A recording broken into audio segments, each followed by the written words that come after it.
Hello, y'all, and welcome back. Got a jacket on for this one. It's a cold day in San Antonio. So Sparta wins the Peloponnesian War. The Peloponnesian League, led by Sparta, defeats the Delian League. And 27 years of violence, bloodshed, atrocity, war-induced famine has raised hatred between these two city-states and their allies to an unimaginable fever pitch. And the other allies of Sparta, the allies of Sparta in the Peloponnesian League, demand that Athens be destroyed, razed to the ground, and that its citizens all be enslaved. Lysander is the Spartan general in charge of deciding what happens to Sparta, and he has a little bit of pity on Sparta. He says, or on Athens rather. He says Athens is one of Greece's great city-states. They are, after all, Greek. So instead of completely destroying Athens, he decides to sort of hamstring it. He oversees the appointment of 30 men, and he says these guys are going to run Athens. Now, Lysander's purpose in appointing these guys may not have been entirely malicious, or indeed malicious at all, but whatever his intention, they immediately reveal their true colors as bloodthirsty tyrants. They immediately arrest, imprison, and kill, confiscate the property of anybody they deem in any way a threat to their regime, anyone who's at all critical to their regime. Indeed, anyone who has any money that they want, they just kill them and take it. There is nonstop violence in the streets. Ordinary Athenians are stripped of their rights, and these men, who quickly become known as the 30 tyrants, even go so far as to appoint these enormous thugs with whips, cracking whips, walking through the street for no other purpose than to just intimidate ordinary Athenians, just scare them senseless. It is estimated that between 5 and I've heard as high as 11% of the Athenian population dies in this 1 year period, 404 to 405, the period of the 30 tyrants, which again immediately follows a brutal and bloody 27-year war, which, in turn, let's not forget, is accompanied by a protracted and brutal famine. It is, simply put, impossible to overstate the heights from which Athens has fallen, from being the perhaps most significant city in the entire world, the wealthiest, most cosmopolitan, proudest, grandest city in the entire world, to complete and utter subjugation, and not even subjugation to the Spartans, that wouldn't be so bad, but to a gang of nihilistic thugs who don't care at all about the city, or even keeping it a city, who just want to strip it of its resources, destroy it, and move on.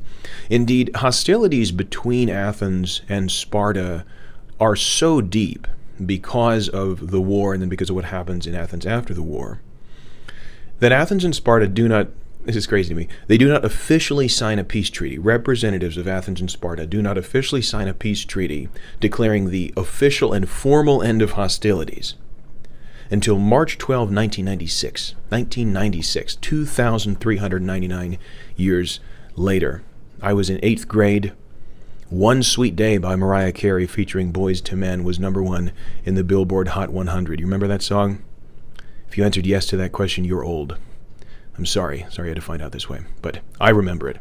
Great song, by the way. But that's how long it took for Athens and Sparta finally to get to the point where they could forgive one another for what happened during and immediately after this war. And in particular for Athens to forgive Sparta for taking it from its position as the greatest city on earth to complete and utter subjugation. And of course, Athens never recovers. Athens never recovers even really a part of its political and cultural significance. It's an important place to visit, obviously, but it's not, the greatest, politically and militarily greatest city on earth.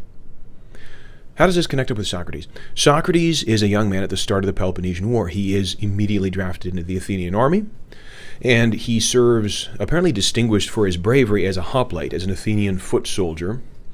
And at the end of the war, he has a front row seat to witness the devastation of Athens, the economic crisis, the violence, the bloodshed, the total, complete and utter collapse.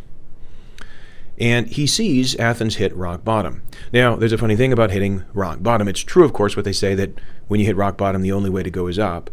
But in order to go up, they don't add this, you have to first realize where you are. In other words, you have to first admit, yeah, I'm at rock bottom. And here's the truly extraordinary thing, and for this insight, I can't take credit for this. I have to give credit to the great 20th century classicist Edith Hamilton, who first notices this. But Socrates talks all day, every day to ordinary Athenians. This is in that post-war period, 30 tyrants and after the 30 tyrants. And so far from doing any kind of soul searching, he finds that they are just as arrogant, just as prideful, just as chauvinistic as they were during and before the war. In other words, they are truly convinced that they are just better than any other kind of people. Smarter, more cultured, more cosmopolitan, better looking, but most importantly, morally better. They said, we're just morally superior people. We're better than all barbarians, these Persians and Northern Europeans and Northern Africans. But we're also better than all other Greeks, obviously. We're better than the Thebans. Where's Thebes? What's that, right? We're also better than these naked, sword-waving Spartans, the people who just took them over.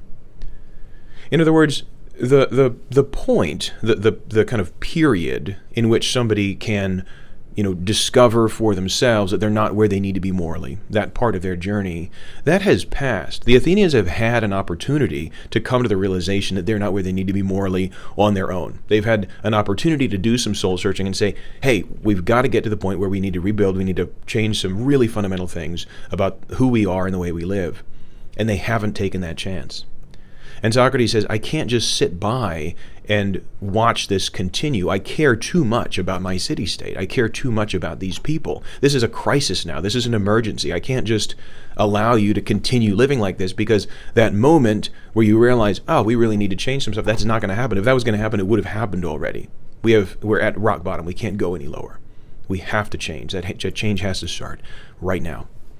There comes a point in the journey of someone who's struggling when, if you care about them, you can't stand by and just watch them destroy themselves. You have to step in. And we call this an intervention.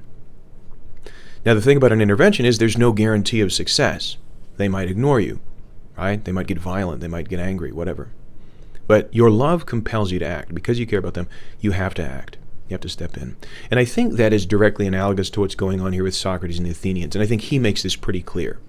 That any ordinary person, yes, would just sort of let somebody else be on their own moral journey. But things are so bad, that the crisis is so deep, that Socrates cannot just sit by and watch this happen. He has to, indeed he's compelled, he says, by God, to step in and do whatever he can to make these people better people.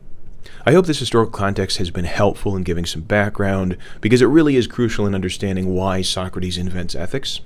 So we'll see what ethics is, how he uses philosophy to improve the people of Athens, and he's very clever in the way that he does that.